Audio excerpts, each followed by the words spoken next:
we emphasize when we welcome new people is, are you a seeker? Are you on a path of spiritual exploration? Then we are very happy to have you. We are not looking for someone who believes this, that, or something else.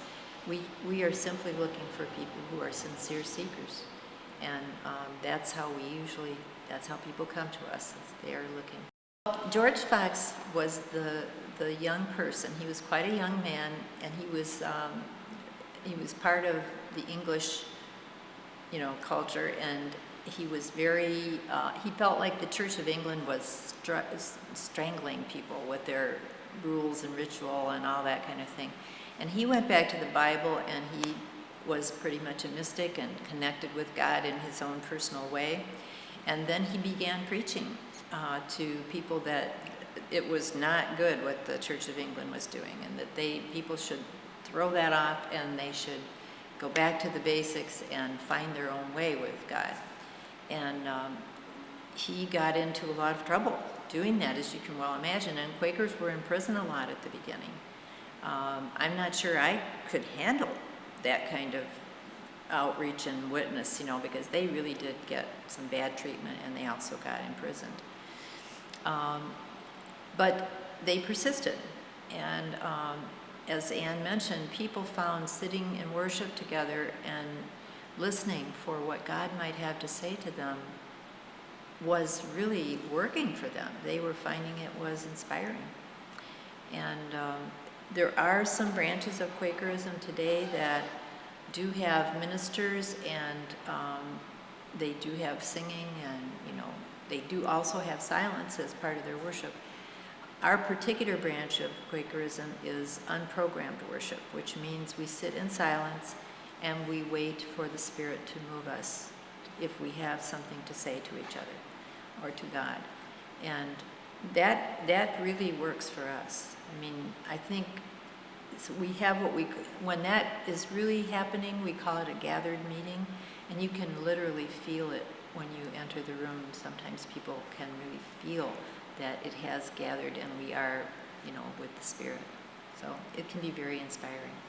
Yeah, like the Quakers are very grounded in a Christian background historically, but it evolves over time, and so within our meeting and a number of program meetings, you'll have a wide range of belief in terms of there are Christians, there are people who have been very influenced by Buddhism, there are people who are theists and people who are non-theists, and we believe in kind of continuing revelation, and we also do not have dogma to guide us. What we're guided by is our testimonies and our belief that people are equal in the eyes of, some people would say in the eyes of God, but in every person there is this spark of the divine, of the Spirit, and that we are all equal in that and all have the capacity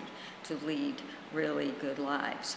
So that's a principle across program and unprogrammed meetings, and we believe that we work that through in our worship and in our meeting for business. We don't believe that you can do good without working together as a group of people and to discern what is you need to do and what the group needs to do. So I think that another aspect, George Fox was it was 1640 when the Quakers were first founded. And this was a very difficult time in England. There was a lot of poverty and a lot of people very unhappy with the way the government was structured. I mean, it was a very, very difficult time. And so George Fox was influenced by that, and they really reached out to people to try to help people get jobs and, and things like that. So, but to do that, they felt that you needed to be connected to God. You asked about what kind of people are attracted to Quakerism. I think as I'm thinking about the people who have come to us, I think we're pretty independent-minded folks.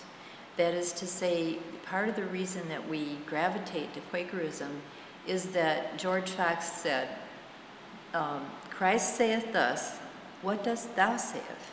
You know, in other words, don't rely on the Bible and Jesus to tell you what to do. You can look to that for guidance and inspiration, but you have to take responsibility for your own spiritual life and for your connections to your spiritual home. And you have to decide, what do you need to do? What are you led to do? And so I think we get people who are very independent-minded, who like to think for themselves, and people who are very concerned about some of these problems that even at the time of George Fox were a problem and have remained problems for the human race. They don't go away. And so we just think it's really important for us to gather together and see what is it that we are led to do, what is going to be helpful. Yeah, the Quakers are known as a peace church. You know, we're a sister-brother church with the Church of the Brethren and the Mennonites, and we come out of that tradition where we have a belief in nonviolence and a practice of many people of a practice of pacifism. So, you know, that is our roots too. In terms of current day, the Quakers have very strong organizations like the American Friends Service Committee and the Friends Committee on National Legislation. There's a Friends General Conference. There are environmental groups that are Quaker founded, Quaker led. Local, like one of the practices or programs that we supported in this meeting was what Judith was referring to was Eyes Wide Open, and this was a exhibit a memorial exhibit that was put together by the American Friends Service Committee nationally. And this is kind of what Quakers try to do. It's to try to find a place where people, no matter whether they believe that we should be at war or whether they believe that we shouldn't, where a place where they can come together to understand the cost of war and to reflect on that without judgment. And this kind of midway of bringing people together is the purpose of that exhibit, because we feel the cost of war, of course, our position is that we would like to find other ways than to fight wars, but our position is that we have to grieve those losses and understand deeply what this means. And so our hope is that we can talk with families, our hope is that we can share across those differences, and that we can mourn together. So that's one of the things that the Quakers have done. But yeah, like when Judith and I were talking about this before, we are known as a peace church, and we are focused on trying to eliminate the causes of war so there will not be war. And that takes many shapes. Like in this town, people in our meeting are involved with the Michigan Peace Team, they're involved with the Peace Education Center, they're involved with the Greater Lansing Network Against War and Injustice. They are involved with the Birthing Center, they're involved with urban options and the ecology, they're involved with walking and biking Lansing, they're involved with city government, they're involved as teachers in the schools and the Board of Education. So, you know, the practice of peace and justice and trying to make a better world, you know, spreads out not in just what you think of as peace movement, but into other places as well. I'd like to tell a story about the Eyes Wide Open. One of the first times that we put the boots on display, and what Eyes Wide Open is boots representing each person from, at one time it was the whole country, but then it got so big over the years that we took it on, Red Cedar Friends took on sponsoring the Michigan boots. So we have boots for all of the people from Michigan who've died in the war. And shoes to represent the Iraqi population that has died as well. And one of the first times we put the boots up was in front of the Capitol.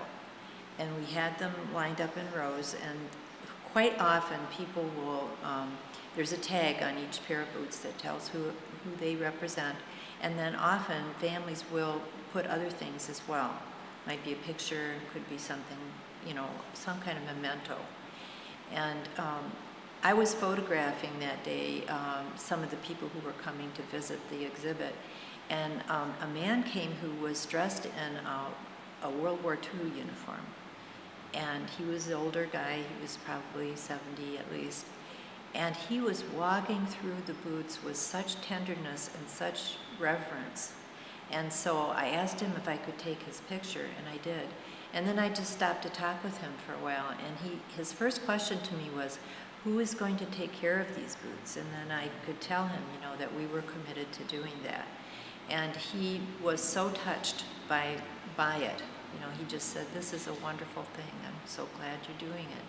And that was true for many people who have come. And in fact, we often have some people who are good at listening, sitting ready with boxes of tissue for people who really need to sit down and talk about how they're feeling about the exhibit or about the war. And like Ann said, we're really trying to get both people who might be in support of the war and people who feel sad about the war, or both, but giving them an opportunity to grieve the losses that we're experiencing because of the war, and an opportunity to realize that others in the community have the same feelings. There are so many famous Quakers who have helped over the years, and if you look at American history, you see Lucretia Mott out there with the suffragette and the abolitionist movement. I mean, there's just tons of folks who you will be amazed. Often you look at somebody who's got some kind of a cause that they're working on, and you find out a little about them, and what do you know, they were Quakers. So it happens a lot that Quakers are movers and shakers, independent-minded, committed usually to some cause or another, sometimes many causes. But I think that is the kind of person that we do attract.